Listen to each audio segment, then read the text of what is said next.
This is Christoph Yalik. This is Just Janet. And this is K. Colley. And this is the Just Nuggets Podcast.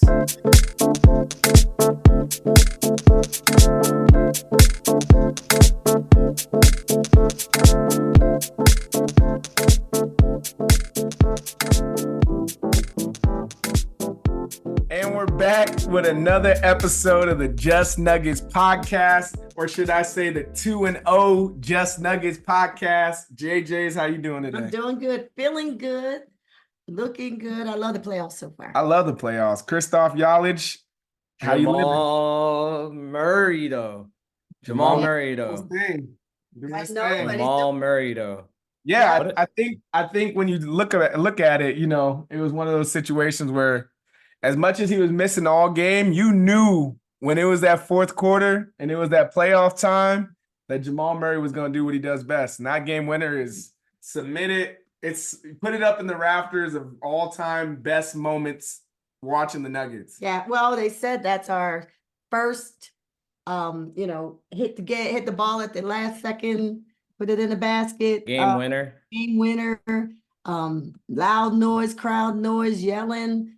Game for in our history in Nuggets history. So yeah, and the first playoff game winner the first playoff game winner in Nuggets game history, which in Nuggets franchise history. Which is, I mean, it is. It truly is. I'll let you. Yeah, what you saying? In the playoffs, though. In the playoffs. And just so I'm on record, it was Monday night, April 22nd. Today is Tuesday, April 23rd. The Nuggets won game 2 against the Lakers at Ball Arena, 101-99.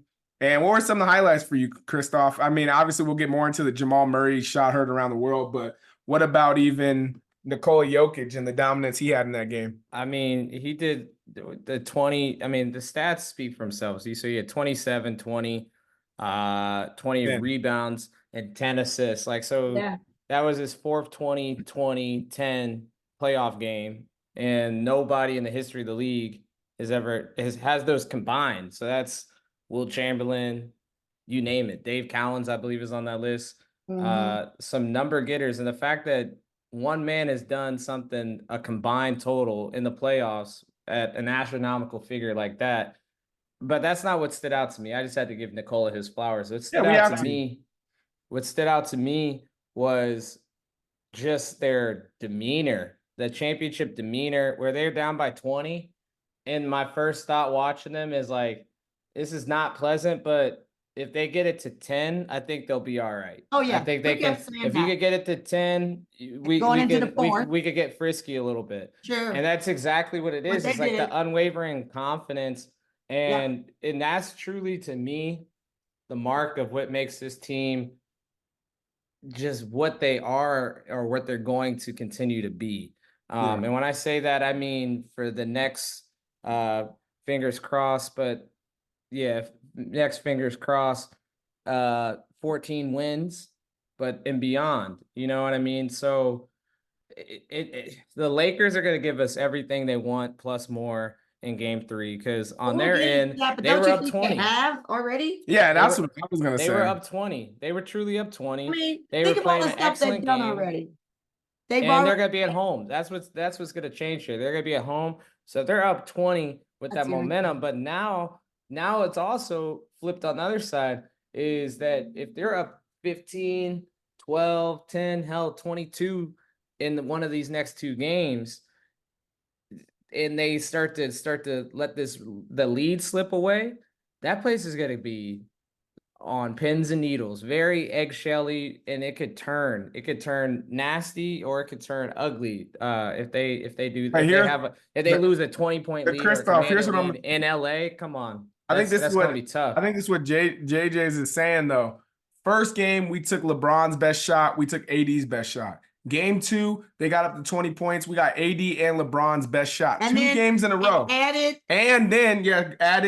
We had D'Angelo Russell hit 7 threes, a Lakers record, by the way, in numbers of threes. With all that, the Nuggets still come back from 20 and end it in regulation. So when we go to LA, What happens when LeBron finally has a decent game or an off night? Or what if AD is the guy that's off? Yeah. If they have one off night in LA, the Nuggets are going to be up 3-0, if not 3-1, coming back to Ball Arena.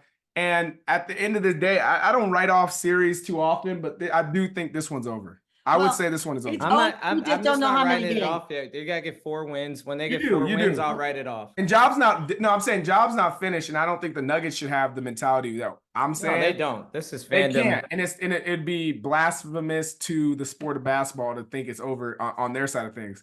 All I'm saying is that from a fan's perspective, it's from a probability perspective, because they got to win. If they haven't, when you win 2 games at your house, now you're in a 5-game series basically, and you got to win 4 of those games. And then like I was saying, from a fan perspective, I'm watching the game and I'm seeing, okay, Lakers have had really great games from their best players, and they've made good adjustments. Like that pick and roll between AD and LeBron was working. Honestly, they might want to just take that whole strategy for a whole year. They might want to just do that for a whole year, because that was actually a great combo. They put Jokic in the pick and roll. They had Jamal getting switched on to LeBron. LeBron was doing whatever he felt like, and then we had to put KCP on LeBron. That helped a good amount.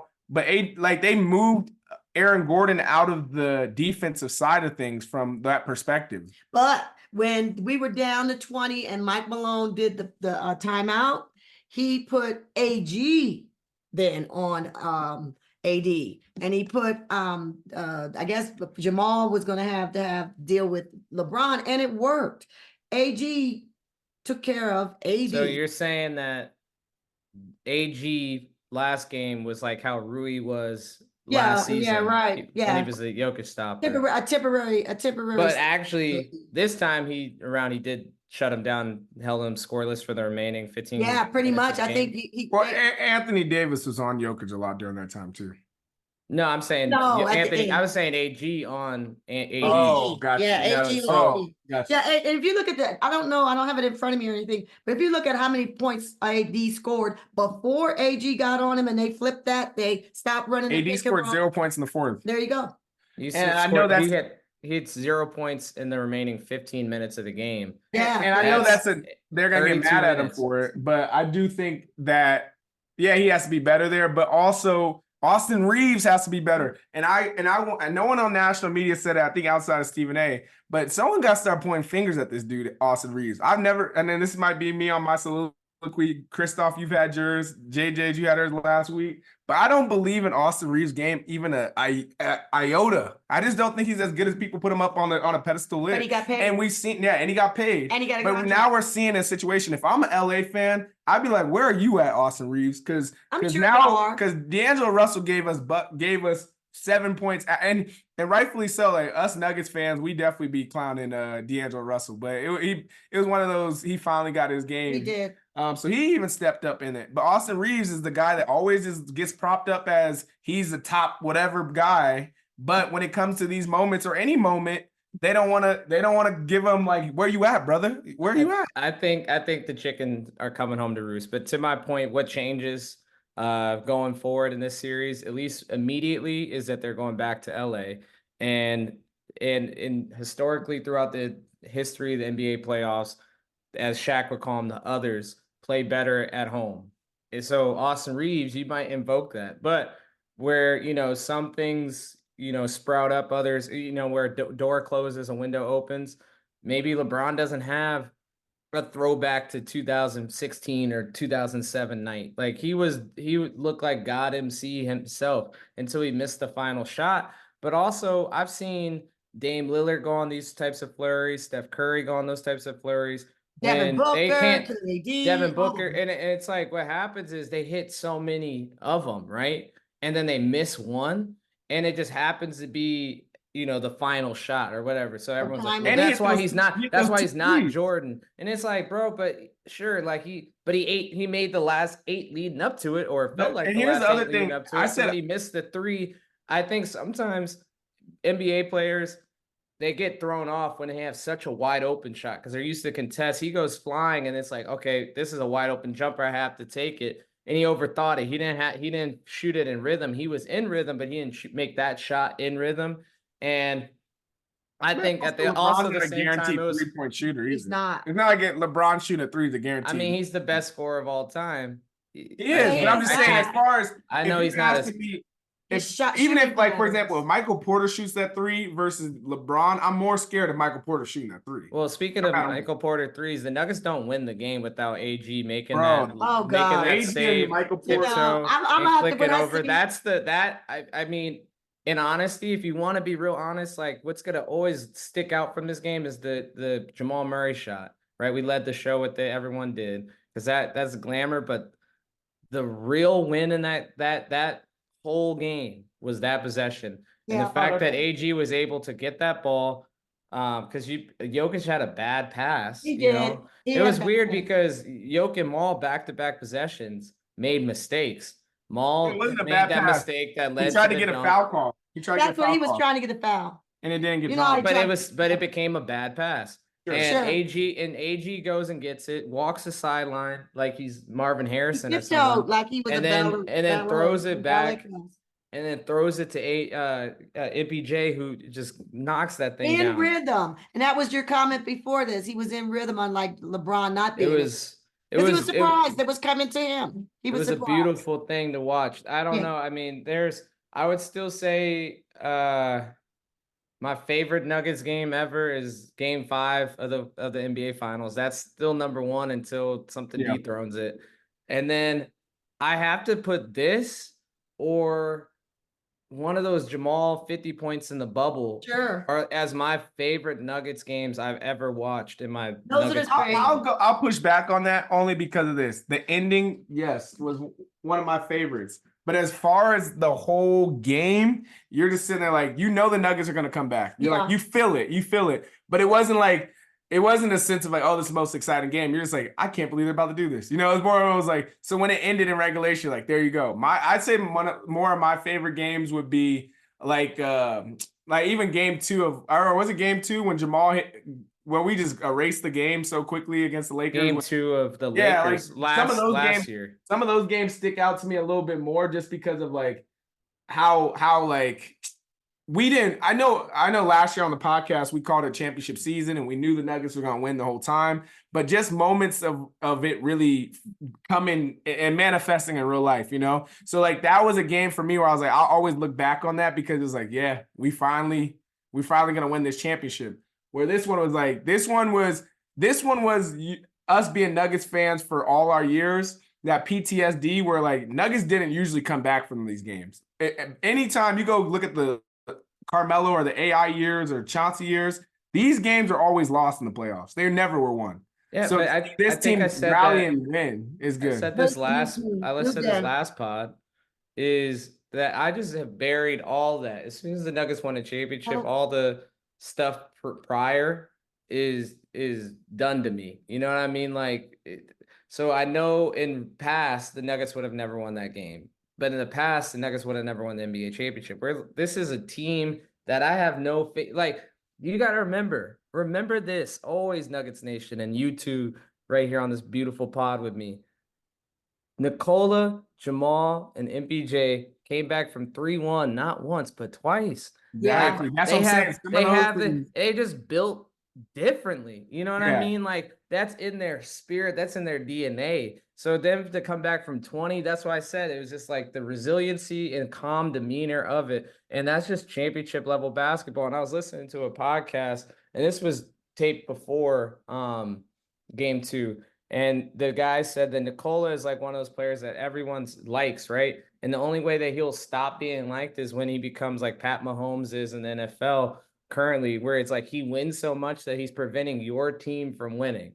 And they're like, he might start to become that guy. You know, I think people already don't like him because of all the MVP wins. Hey, whatever. I'm cool to be on this side. When you have an all-time great, and I don't know, it also, I'm gonna switch gears. Jamal, just give this man his respect, give him his flowers. I'm just happy that, you know, that playoff Murray, all that. This is who he is as well. And in KCP, we've taken too long to say his initials. Mr. Pope himself with the lockdown defense. He really gave them such issues in that second half. It was just a phenomenal win. P. Watt had an excellent early game. CB gave good minutes. Reggie, and then my boy Justin Holiday, look at how we've come full circle on this pod. Full circle. My boy Justin Holiday, he made some great plays down the stretch, getting his I was hands gonna in say, it. I'm making glad you got hustle onto the plays. bench because the bench actually all had plus. A lot of them had favorable plus minuses. Yep. I think one person had I think it was either Peyton Watson or CB had a plus 11. So they had Peyton the highest. Watson.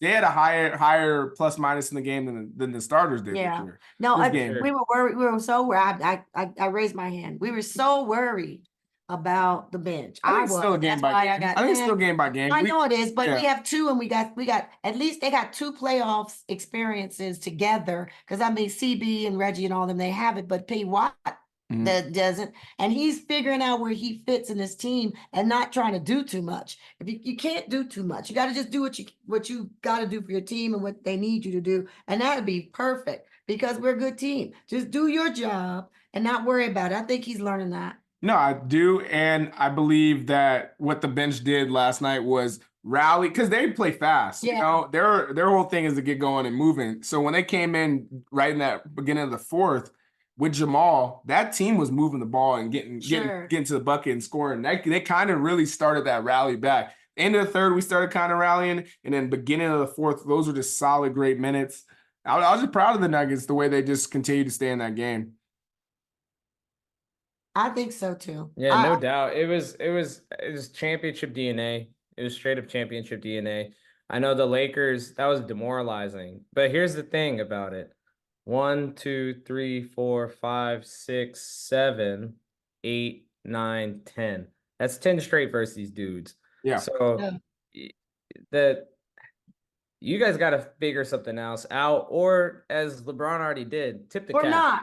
Tip the cap. You guys already tipped the cap to us. They're dropping microphones, so they're getting closer. They are so unhinged at this moment. Like it's funny, like that. Talk about the refs and a penalty that I think happened. that's what we're gonna get a tough ref game next. And people have been using this stat. I've heard at least twice. A couple other people use it, but the fact that they're complaining about the refs and they shot 600 more over the last 5 years, 600 more free throws than the second most team. So it's like, it's crocodile tears. Like, you guys get calls. And I get why if you get every call and you don't get one call, then you're upset about it. It was a bad call, sure, whatever. But you guys still let up 20 points. Like, the Nuggets were still down by 7 when that occurred. You guys are so mad. Then you're going to be like, oh, they're trying to cheat us and go even harder to get the dub. But you guys didn't do that. But the play they're talking about was in the third quarter. So it had nothing to do. And then they came out of the third quarter, they still were up 10 going into the fourth. So no, we're not. Yeah, I'm Darvin Ham. I don't know if I'm a Lakers fan. You on the clock, bro. You can't be blowing these 10, 20-point leads. I don't care if these are the champions or not. I know how good the Nuggets are, but goodness gracious, bro. Call some timeouts, slow down the pace, make some substitutes, something. Yeah, I think right now they're really putting all their eggs in this Jarrett Vanderbilt basket. Ex-Nugget, former Nuggets legend. I'm kidding. Sidebar, Jarrett Vanderbilt, like, I remember his first time he came in the game and he did that low pass. It was like a full court low pass. And it was like maybe took two bounces up to like the outlet. It was a great pass, and it was like a cool debut. And I was like, this dude Jarrett Vanderbilt, I don't know if I like his game yet, but that was a good pass. So that guy has he met is now, has now I'd put it evolved into, hasn't played since February 1st. Yeah. So anytime someone's coming back and they haven't played in a long time, I think of integration. I already know that's going to be difficult. You know what I mean? Like, it's just gonna be something, and that's what it really is to me. And it's like you're gonna take a second to get the chemistry going. Yeah, go ahead. Yep. No, I was just saying my last point, and I don't know, maybe I'm giving the Lakers flowers largely because by the time we hop on this podcast, but they might not even be in the playoffs anymore. But I do want to give LeBron a lot of his credit because I think in year 21 for him, still 39. what he's doing now, I think, is adding to his legacy in a unique way, bro. Like I know I know LeBron haters won't see it, but bro, what he's doing at 39, he's leading his team against the best team in the world with success. Like, he's doing well. Like it's actually kind of crazy. Like, and I heard somebody was like, "Oh, Michael Jordan would have never missed that shot." It's like, dude, Michael Jordan wasn't playing at 39. Not at this level, at least. No, Like, he wasn't never No. playing like that. So, like, for y'all to even be bringing that stat, like, bring him to his contemporaries and then let them talk. And if you look at his contemporaries, only ones you really have is like Vince Carter, who basically had been hit. He was relegated to just 3 balls at age 39. And maybe like Dirk, like there really is not that many people that played this late and this good. yeah, well, people gonna have stuff to say about LeBron, but Come on. he's not the LeBron problem. is He is not the LeBron problem. is Why they're not the And AD's not the problem. And AD's So not I the just think the problem. Nuggets are just flat out better. Yeah. With Oh, that yeah. being said, I think we should shift to just Nuggets because I think we're on a crash course. I mean, not Not Nuggets, my fault. Nah. Might as well. We can stay with the Nuggets as long as you want. You have Nuggets on your mind. Yeah, but I was gonna say for the not Nuggets, I think we're on a crash course to play the Timberwolves. I'm looking at the game now. The Timberwolves, I think it's 93-76. Yeah, so they're gonna win 2. Timberwolves about to take 2-0. Maybe the Suns, they're gonna go back to Arizona. They might win a game or two, but the Suns are the big Thunder. enough. I think the Nuggets and Thunder. I mean, Nuggets and the Timberwolves is what the world needs. Yeah, but the Minnesota's just too big for them. Yeah. I mean, they got they got Gobert. They're having trouble with Gobert. They're having trouble with Cat. Cat got in foul trouble in this game today. Early in the first quarter, and he had to sit. And Ant-Man didn't score 5 points in the first half, but they were still neck and neck with the Suns. So if we're talking about we saw their best, or I don't know what's wrong with Booker. I have to look at his scores. I don't know what he's doing today, but he didn't score. He hasn't been playing well yet. Yeah, and while I'm on my soliloquy, I told Christoph this, but I think don't ever bring Devin Booker to a Jamal conversation either, because when the going is tough, Jamal is always there. A lot of these guys, they're so good in the regular season, then they see matchups and they get double teamed. Chris, they get double teamed and they don't know how to handle it. Or they see consistent. So Devin Booker, when he gets the double teams, he gets real pissed. You know what I mean? Yeah. So, but like Jamal, he's built for that. And I've never seen Jamal, even in his struggles, he said his team was pushing him to keep shooting, but he keeps shooting. Yeah. And it pays off in the way he hits a game winner. Yeah. Yeah. I mean, but if not Jamal, tonight Devin Booker's got 18 points. He's coming better because he didn't have that last time. He's you never know what these dudes are dealing with from pains or whatever. Something they're not even reporting. Everyone's going through their stuff at this time of the season. I want to give him his benefit of his doubt, but the last couple times I've seen his teams go out the playoffs, it was with the whimper and at home. And there's a bunch of stuff into it. So I love Devin Booker. I think he's an excellent scorer. And I think with the prop pieces around him, he can win an NBA championship. Do you know who are those proper pieces? Beal. Are those proper pieces? Are the proper pieces Bradley Beal and Kevin Durant? Nope. 2 games into this series, it doesn't look like it is. I think KD is. I think when he had CP3, that was a better fit for them, and you got to remember that KD trade really evaporated their bench, and they arguably had the best bench in the NBA. They had a starting 5, and then their bench, as you looked at it, they want to be a good team as the Brooklyn Nets, but their bench basically had 3 starters on it, NBA starters. Yeah, but when you had that depth and talent, and then you had that build, they had something special for that season, and they didn't get it done. And that's looking at it from the Nuggets perspective. That's why you want to take advantage and win these championships while the window is open. Why the get-in is good, because you have teams like Minnesota. No spare championships. I think Nuggets doing it. They're not. We cannot not say they're not trying. Oh yeah, Nuggets definitely. You can't say it's we're not championship. The Nuggets championship. Yeah. You have teams like Minnesota who are always coming, and they want a taste, and they want the Nuggets. They think that they've been the best team all year. Nuggets beat them last season. They want Minnesota wants Denver. And no doubt, why not? Anthony Edwards is playing out of his I brain say they got the right guy at the helm too. Like Anthony Edwards, you got to remember he lost the Nuggets and he was like real humble when he lost. You know, he said, those guys are the best players in the world. They are who they are. Those guys are amazing. I'm glad they won a championship to just show that we didn't lose to a bum team. And then he goes and dominates the Olympics. And I always have that belief when you go to the Olympics and ball out, when you get around that talent and you can smell and be like, oh, that's what y'all eat and that's how y'all prepare. Oh, I'm better than y'all. And Anthony Edwards has done that this year. So, he's taking that team far. So I think that matchup, Nuggets versus Timberwolves, is going to be the best matchup the sport has. And then hopefully, from the East side, we get Boston. Like I think the Nuggets versus Boston would be what the world needs to see too. I don't know, because did you watch the Knicks last night? Talk about grit. Yeah, the Knicks is good, but they won 2 at home. Yeah, they won 2 at home. Like I am kind of with Embiid in the sense of like that series is far from over. Yeah, that series out of all the teams that are up 2-0, that one's not over at all, bro. And I'll give you into Embiid's point.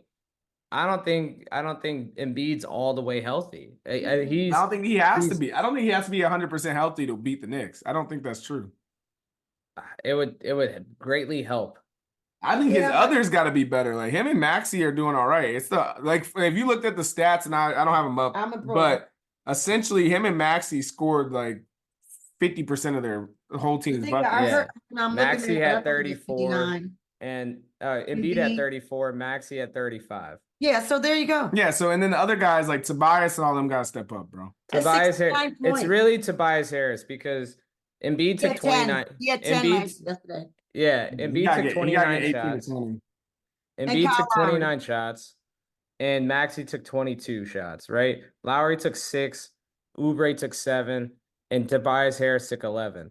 So they need to, their others, to your point, just need to step up and hit their shots. But, like, it's really the person who's taking those third most shots. The ball is not moving as well as it should be. But my guy, Brunson, only was 1 for 6 from the three-pointer. He'll play better. If he hits 50% of his threes, this game that swings the other way. So I think the Knicks, and he's come on. But the others always let's pause for a second. Yeah, I was saying, and then continue. The ball. All I'm saying, the others always play better at home. Yeah. So if the 76ers can get their others to play the way the Knicks have got their others to play, yes, we're looking at a 3-1, 2-2 game going back to the Garden. The 76ers are going to get one game. They're going to get one. I'm not saying they're going to win the series, but I'm saying they're going to get 1 or 2 games. They just always do. Well, you guys think of Milwaukee. They're currently on their way back. They're up 1-0. I mean, it's a lot of time left in the third, currently in the middle of the third period. I'm just trying to say, you think Boston's going to cakewalk? You think this is just like they're just willy-nilly to the finals? I think the only way Do they have a Minnesota? I think the only way Boston gets in trouble is if Giannis comes back. Because if Giannis comes back, this Milwaukee team is going to be solid, because Giannis is who he is, right? But if that's the case, I don't think the Knicks is going to beat Boston. I think the Knicks will play well. I think it could go 6 to 6, maybe even 7. But I don't think that, I don't think that's going to happen. I think Boston going to walk the East, bro. I don't know. I don't see a world where Boston doesn't. Well, the brackets are such that the Knicks won't see Boston until they get to their conference finals. So we'll never know if they don't get there. Literally, all the other teams they have to eat each other because for sure Boston going to easily beat the Cavs or the Magic at this point. Yeah. And you have I was gonna say you have no faith in the Cavs. Dame's gonna cook. Not Dame. Donovan's gonna have a good series, but it's not gonna be enough for them to win. They gotta win. We always say about the playoffs, you have to win 4 of them. You can't just have 82 games, one win that night, then you see them again in 2 months or something. You gotta beat these guys 4 times, and they're making adjustments all the way, every game, and that's why people have trouble in playoffs. And until you go through that, that's what I'm thinking. Let's jump to my favorite soapbox, OKC. Until you go through that, you will not know how you got to keep your game going to get through to beat somebody down 4 games. And that final game, the one y'all talk about that you send somebody home, for close out their season, is the hardest. Well, So they yeah. haven't got there yet. So we'll see. So two parts. I gotta apologize on one of them. I had to apologize to the fans of New Orleans. If you listen to the last pod, I was 100% gun ho that you guys were gonna lose to the Kings, and not only that, I had to apologize to the fans of OKC because I said the Kings would then subsequently beat the Thunder. So that was me eating crow for my incredibly frozen wrong take. I don't know what happened with the Kings. That was pitiful. Enjoy your offseason, Sabonis, with all your triple doubles and no rings and no MVPs. But De'Aaron Fox, and they got hurt down the stretch. That was a tough break. Malik Monk not having him, not having Kevin Huerter. They took a things went sour for them quickly. To your point, Jays, OKC has never been in that. Hasn't. But here's where they're fortunate because they're playing the 8th seed, New Orleans Pelicans, who's also never been in that. But did you know the score was last night? 94 to 92. It's gonna be without Zion. because they're both learning. This is a learning situation. Well, that's what I was gonna say. I was like, your crow eating is not too far fetched because the Pelicans. I don't know. I can't say it now, but the Pelicans are playing well enough to beat OKC. Not to beat them, but it'll go 5 to 6 to 7, right? Like it's gonna be in that area. But if the Kings was healthy and they played them, the OKC is not as scary so far in this playoffs. I thought they were right for the taking. They are right. They're still right for the taking. And if they play, to me, we can talk about it. But if they play the Clippers or the Mavs, I think either one of them, depending on how it goes, could be a tough matchup for the Thunder. Yeah. Oh, it's like the Thunder are losing that series. Well, I'm picking whoever out of that series to beat the Thunder. That's just me. You got Nuggets and Clippers, or you got Nuggets and Dallas in the Western Conference. Nuggets have to focus on the Lakers, and then they got to focus on 4 games versus Minnesota. No, I'm saying, I mean, we're a Nuggets podcast, so just assuming that we can make it to the Western Conference Finals, who do you think is the more likely matchup for him? I'm gonna continue to underestimate OKC. I've been doing it all year. I've been doing it since Chet literally talked mess about Jokic in game like 5 of the season. So I'm not picking OKC. Clippers. Who's Clippers playing down? Come on. I don't know. I'll say it should be the Clippers if we're being honest. Yeah, it should be the Clippers because they have Kawhi Leonard. And they have Russell Westbrook. They have the experience. They have the talent. PG, who had they have it all. The Nuggets is doing nothing but rematches. You're saying Nuggets doing nothing but rematches all the way to the finals. All the way. Yeah, because you think it's gonna be OKC? I highly doubt we're getting the OKC. No matter what, we're gonna get the Timberwolves or the Suns, so a rematch from last year, and then if we get the Clippers, another rematch. Mm-hmm. And then what my thing is that the Minnesota is going to be a tough out, but I think we could get it because Joker always takes on Gobert well. Always shut the door. Always shut the door on him. So then I think that the next thing about it is just Ant-Man. Ant-Man's new to the game and he's doing well. And so, it could be. But you got Towns back too. Yeah. He's doing well and their others are playing well. You got Jaden McDaniels who's playing excellently. Naz Reid is probably gonna be 6th man of the year. Excellent off the bench. And then I personally, like I said, they just worry me a little bit. I just think that the championship grit that the Nuggets have is what's going to carry them in a hard-fought 6 to 7 game series. I think it's straight up. I think that will 100% go 6 or 7. I think this Lakers one's going to end in 5. I give the Lakers off of them having pride 1 game, and me having pride for them 1 game, and the mystique of the Lakers. I think Nuggets win game 3, and through the skin of their teeth, the Lakers win game 4, and then I think we gentlemen sweep them, and it's a wrap. I think Phoenix is kaput. I don't know. I think Phoenix might go 4. I think Phoenix might get swept. This Phoenix one really comes down to game 3. If they have any fight in them, we'll see it in game 3. If not, it's At home. Well, you know how they did us at home. They lost 2, and then they proceeded to get. That's 2 why I more. said we'll see what happens when they go home. But if Yeah. not, it's over. They're gonna be comfortable at home. They're gonna be mad that they lost 2 games. And that, but right now Indiana is up 79-71 over Milwaukee. So but when you really think about that one, there's no Giannis there. So I'd take that completely with a grain of salt, to be honest with you. But the saddest part is Magic. When are the Magic gonna wake up? Like 18 points in the first quarter. Like that's pitiful. They don't know how to play. They don't know how to play in the playoffs.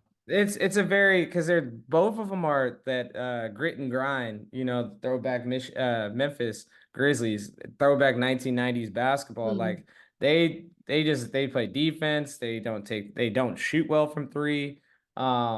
It's all mid-range, and they're young, and right now the most experienced team with the best player and the most experienced player just took care of home court. You know what I mean? What will they do when they go back to Orlando?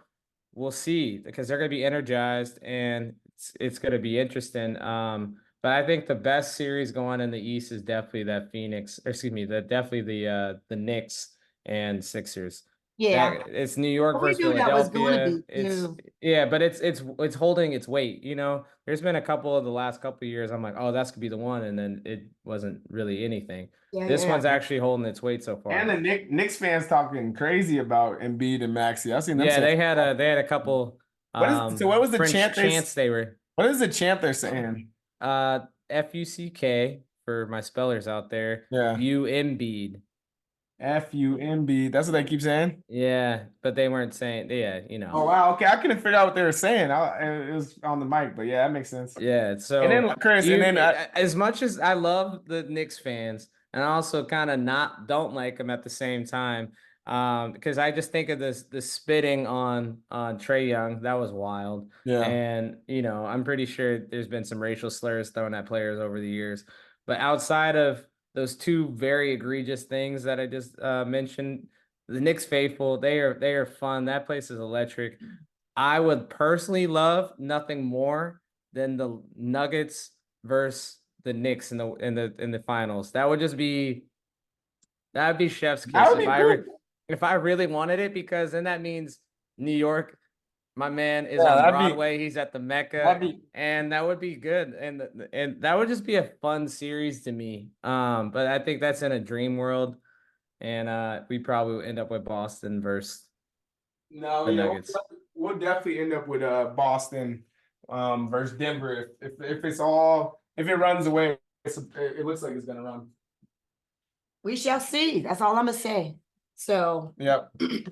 And so, yeah, let's go to the 2 minutes remaining. 2 minutes remaining. So obviously Jamal Murray hit a huge shot last night. So I want to do around the horn of just your favorite playoff game winner. Game winners? Yeah, game winner. Favorite playoff game winner throughout history. Could be any team. Doesn't have to be the Nuggets. Christoph, I know you, a little bit more of a historian when it comes to some of these game winners. I would love to hear which one you pull out. You're gonna let me have the first? There's so many. Like, can I go? First one. I mean, obviously my favorite's Jamal's. That wins. Yeah. Here's my least favorite. It makes last night's feel even better. Was when AD hit it on us in the bubble. That was such poetic justice. It wasn't it. It just was beautiful. It was. It's like, oh, you pulled our trachea out, and we had so much hope in game 2, and now we took yours back. What a difference 4 years makes. Yeah, giveth and taketh. So I just thought that was poetic symmetry. That could still be your favorite because it was poetic, that got us going. No. Got us thinking about it. No, I said that was my favorite was Jamal's. My least favorite was AD. Wait, so you're just taking Jamal's? I said outside. No. I was just saying I was doing the juxtaposition of the 2. But I love the Kawhi game 7. Crying Embiid. That was beautiful. But dang, there's so many, Kyle. There's so many. because you have Jordan shot over Elo. Like that one iconic. Bulls win. That's iconic. And then I'll let you go. I mean, it didn't win the game, but Jerry West hit a half court shot in game 7 to send it to overtime. That was crazy. They actually would have won the game if they didn't do if they had a 3-point line then. I know that's a history buff for you, but like if I'm gonna do the deep history, also didn't win the game, but also in the finals, I forget from Phoenix the shot in I think it was the 74 finals, 76 finals. It sent it into double overtime. That's an iconic one as well. But I'm sorry, I threw a couple out there. Yeah, you really took a lot. Well, I was gonna say Kawhi, Toronto game. That was perfect. So Dame time.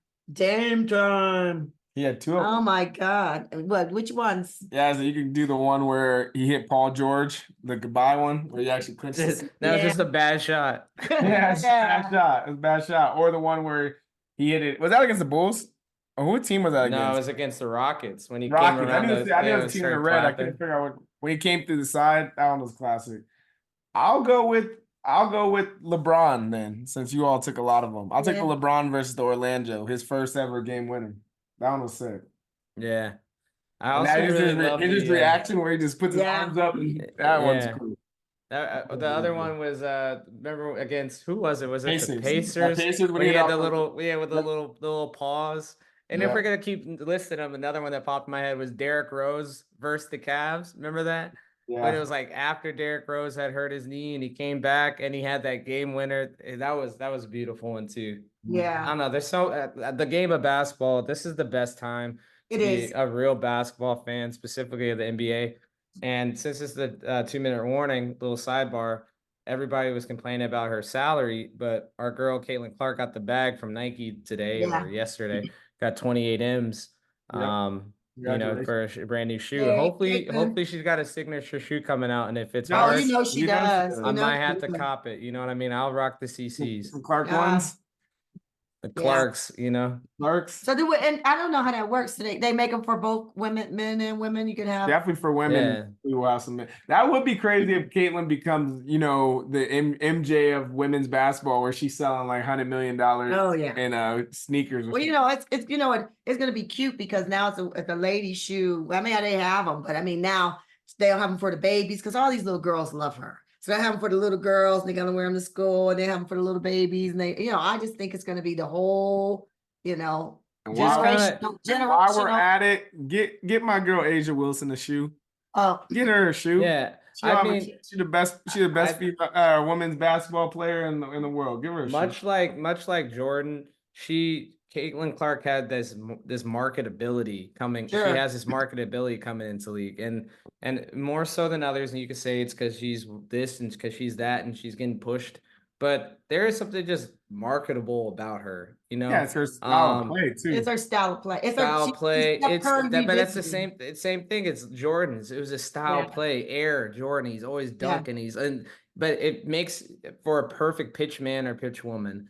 Sure. So I think the league was better off because Michael Jordan entered it and took it to the international standpoint. So if you're hating on Caitlin Clark for doing that, and like you said, the little girls getting the little shoes, buying and starting to wear 22, sure, that's the growth of the game, and that's what it's all about at the end of the day. Yep, I agree. No, she's doing her thing, and we're well documented on the Caitlin Clark on the Just Nuggets podcast. Yeah. Honestly. So, like I said, Indiana now is up 86-80 against Milwaukee. So this is wrapping up. So from the Just Nuggets podcast, my name is K. Colley, your podcast's favorite point guard. You can find us on Twitter. JJ, it was a pleasure talking with you today. It was a pleasure. And if I didn't say his name enough, AG, MPJ, KCP. Murray. And Mike Malone. You did a good job coaching. Michael Malone. Yeah, Coach Malone. Coach Malone. And Christoph Yalich from the Just Like It podcast. Take care, brother. Take care. Hugs and 4. Let's go. 4. Oh, wow. That's what you're predicting, huh? Go for it.